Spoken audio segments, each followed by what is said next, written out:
नमस्कार, आप देख रहे हैं 4 PM और मैं हूं आपके साथ निधि तिवारी। जस्टिस यशवंत वर्मा के घर पर आग लगी तो करोड़ों रुपए बरामद हुए। खबर से तहलका मचा तो सीजीआई खन्ना ने खुद अर्जेंट मीटिंग बुलाकर एक्शन लिया। लेकिन एक तरफ जस्टिस वर्मा पर सख्त एक्शन लेते हुए इलाहाबाद हाई कोर्ट ट्रांसफर किया गया तो दूसरी ओर पूरी खबर ही पलट गई। फायर ब्रिगेड चीफ तक ने पलटी मार दी और कहा कि जस्टिस के घर से कोई पैसा ही नहीं मिला।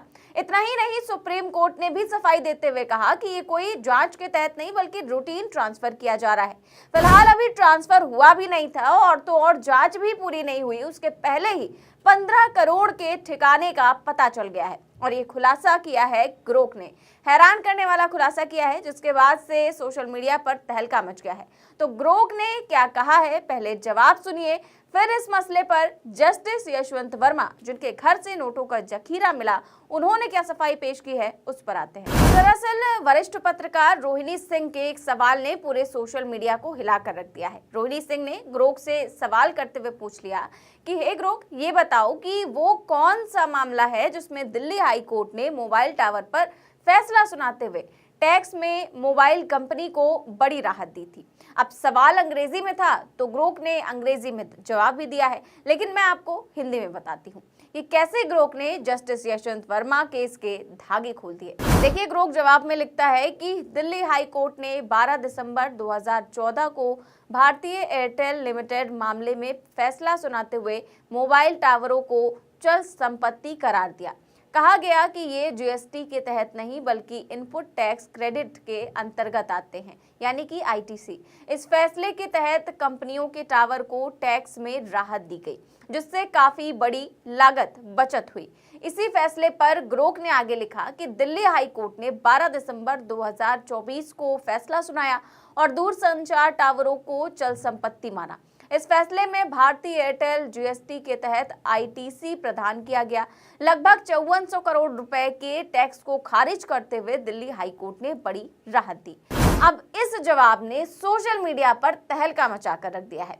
आप सोच रहे होंगे कि ऐसा क्यों है, तो ऐसा इसलिए है क्योंकि इस मामले की सुनवाई करने वाले जज का नाम था यशवंत वर्मा। जी हाँ, यही यशवंत वर्मा जिनके घर से करोड़ों रुपए कैश मिले हैं। मामला 2024 का है, जिसमें दिल्ली हाई कोर्ट में एयरटेल ने याचिका दाखिल करते हुए कहा था कि मोबाइल टावर अचल संपत्ति नहीं है, इसीलिए जीएसटी में छूट मिलनी चाहिए। तो उसके बाद ये फैसला सुनाया गया। मतलब सोचने वाली बात है कि इतना बड़ा केस यूं ही रफा दफा हो गया। तो आप समझ सकते हैं कि दाल में कुछ काला नहीं बल्कि पूरी की पूरी दाल ही काली है। इसीलिए लोग कह रहे हैं कि ग्रोक ने बता दिया कि जस्टिस वर्मा के घर पर मिले पैसों का आखिर कनेक्शन क्या है।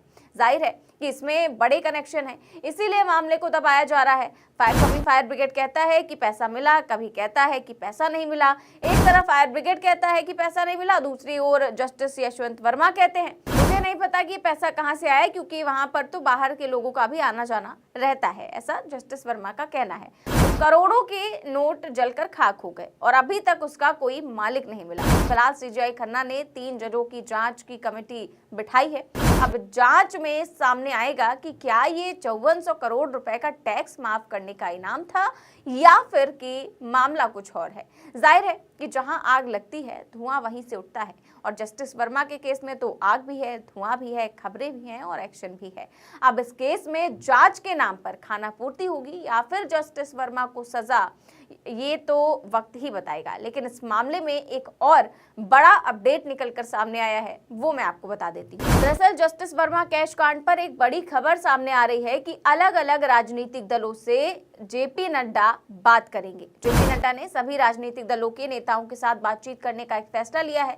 जेपी नड्डा इस संवेदनशील मामले में आम सहमति बनाने की कोशिश करेंगे और ये निर्णय कल विभिन्न दलों के फ्लोर नेताओं के साथ राज्यसभा के सभापति की बैठक के बाद लिया गया।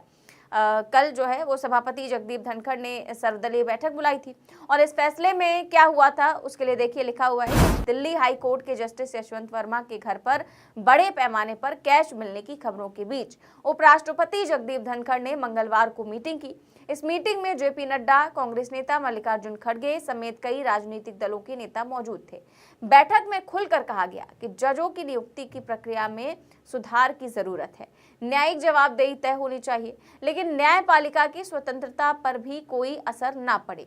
बैठक में मौजूद खड़गे समेत ज्यादातर नेताओं ने कहा कि जजों की नियुक्ति की प्रक्रिया में पारदर्शिता होनी चाहिए और उनके व्यवहार को लेकर भी आचार संहिता तय हो और सख्ती से उसे लागू भी किया जाए। तो इस बैठक में पहुंचे ज्यादातर नेताओं की यही राय थी कि जजों की नियुक्ति में उचित पारदर्शिता नहीं है और रिश्वत लिए जाने के मामले भी इसीलिए सामने आ रहे हैं। इस बीच कई नेताओं ने यह भी कहा कि हमें उस 3 सदस्यीय पैनल की जांच का इंतजार करना चाहिए जिसे सुप्रीम कोर्ट ने गठित किया है।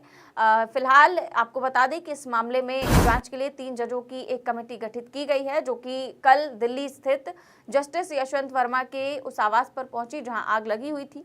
कमेटी करीब 45 मिनट तक वहां रुकी और इस दौरान तीनों जज उस कमरे में भी गए जहां जले हुए नोट मिले थे। अब तीनों जजों की रिपोर्ट सुप्रीम कोर्ट के चीफ जस्टिस के पास आने के बाद जस्टिस वर्मा के प्रकरण में आगे की सुनवाई होगी। तो सीजीआई खन्ना के सामने कौन सी रिपोर्ट रखी जाएगी, क्या क्या बताया जाएगा, इस मामले में क्या क्या खुलासे हुए हैं, ये तो आने वाला वक्त ही बताएगा। लेकिन फिलहाल इस मामले की चर्चा जोरों पर है।